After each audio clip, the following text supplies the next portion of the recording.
Thank you all for the support you've shown this channel. This time, no excuses, just straight work. Any feedback will be appreciated to help improve the channel. Thanks, and don't forget to like the video to push it to the algorithm. The series begins at the Heavenly Demon Cult. Within the Demon Palace, we are introduced to a figure visibly disappointed by the medicine he received. Our protagonist, Yeon Wunhui. Thanking the old man, Yeon Wunhui acknowledges that energy deviation isn't something easily treated and admits fault.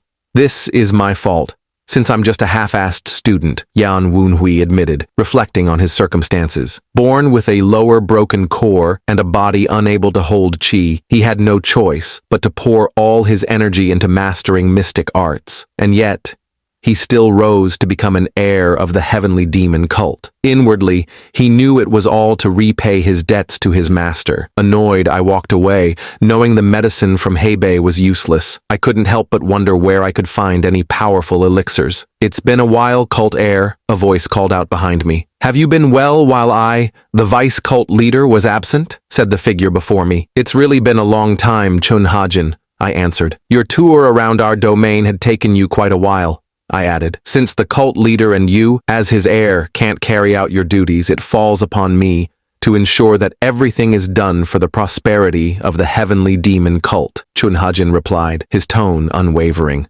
Seeing his venomous look, I walked away, suspicious of his actions. I'm grateful for your efforts, I replied, though inwardly I doubted his intentions. Chun Hajin, with his snake-like behavior, didn't strike me as someone who would genuinely care about how the people were faring. Before I could finish my thoughts, I sensed something was wrong with the tea. I didn't expect this from him since he aimed for me as I retreated to my chambers. So that's why this drink was such a killer, I said passionately, unable to contain the sensational taste. I am not a greedy person. Would you all like a drink too? I feel bad drinking it all on my own. An attack command echoed from the shadows. Oh dear, even after giving me this luxurious liquor, how can I allow it to be interrupted? I muttered, but a deeper anger brewed within. But how can I allow such disrespect, being attacked in my own chambers? As the attackers unleashed their strikes, they quickly realized something was wrong. The person before them was merely an illusion. I instantly appeared behind them. If you wanted to kill me in my own place, you should have come more prepared. With coffins, since I don't want trash lying all over my chambers. The attackers, annoyed, launched at me with rage while seething with killing intent. I warned, murmuring annoyingly, since they were not enough. Unleashing my chains with great speed and precision, I dealt with a couple of the attackers. A group of figures appeared behind me. So, this is all you got after setting this glorious, wonderful stage? Don't you think it would be rude if I alone took all the spotlight? How about this? Join me.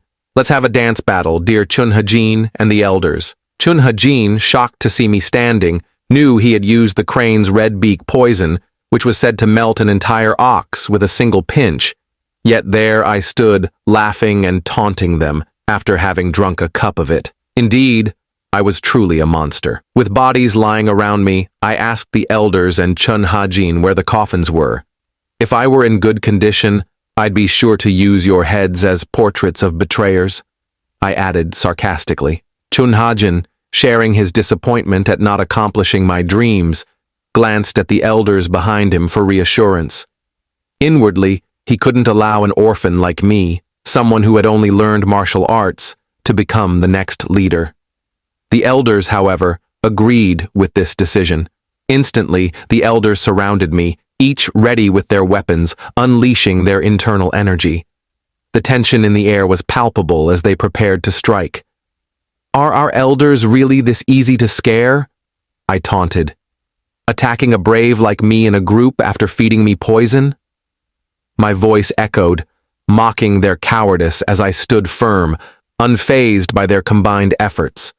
Chun Hajin, thinking I was keeping up a facade, claimed, "This wouldn't have happened if you had done your role as a leader." Before he could finish, I shouted, "Cut the bullshit. Who's behind the attack?" This startled Chun Hajin, causing cold sweat to trickle down his face. "What are you on about?" he stammered. "This decision was made by me, and the elders agreed upon it." "I know you lack the guts to do that," I replied, my voice dripping with disdain. "Was this orchestrated by the master of the Black Spirit and Skull, or perhaps the master of Thunder and Lightning?" Could it be the master of gathering demons? No, I answered myself. Or was it an order from outside our divine cult? I stepped closer, narrowing my eyes. Did you and the elders sell the cult out to kill me?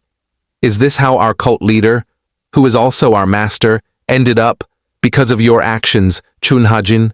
I demanded. Chunhajin, after listening to my claims, was so enraged that he looked almost constipated. Without a second thought, he activated a forbidden demon art technique and charged at me in a fit of rage. Seeing his constipated response was all the confirmation I needed. I was right. Inwardly, I asked my master, "Is this the cost of trusting someone you always warned me about? This fool has finally backstabbed us. No matter how much I dislike you, we still trained under the same master, and you are still acting as the leader of the heavenly demon divine cult. I will end your life with my own hands," claimed Chin Hajin. Huh. Since you already planned for all this, do you really have to put up your facade? Of course, since your nature is that of a coward, that's why you are a puppet of outer forces. How dare you, Yonwun Hui? You must not want to die an easy death.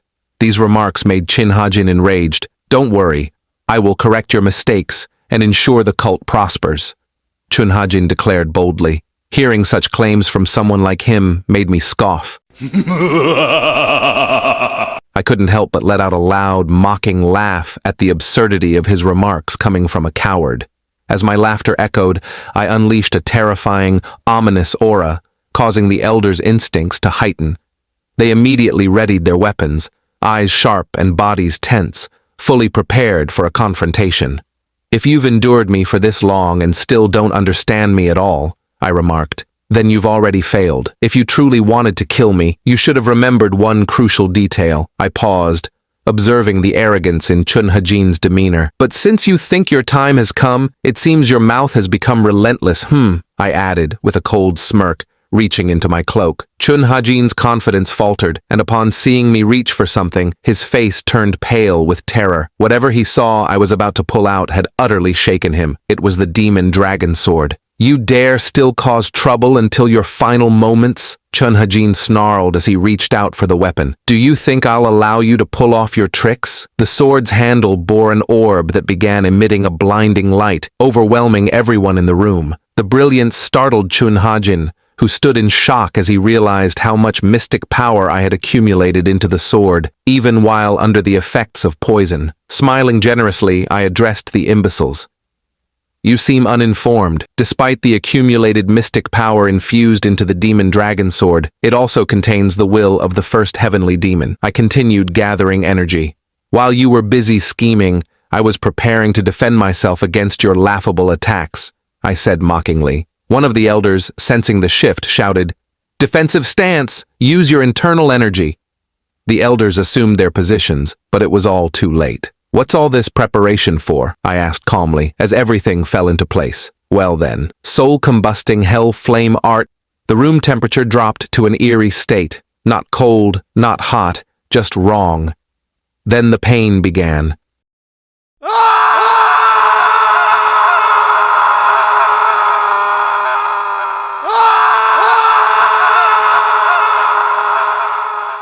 The flames burned not the flesh first, but the very soul, tormenting from the inside out before reducing the body to ashes. Realizing the dire situation, Chun Hajin screamed in desperation. He cried out my name in anguish, his voice resembling that of a distressed character in a tragic tale. Guess the flames made him a Disney princess, I muttered with a smirk. The intensity of the pressure was immense, causing the very stones around us to crack. Space itself seemed to warp and distort under the sheer force of the unleashed energy. The room was consumed in chaos, and there was no escaping it. No matter how pitiful my life might have been, I didn't expect I'd die like this. I heard stories saying dying is the coldest feeling a human could feel, but despite the snow falling on me, it didn't feel cold.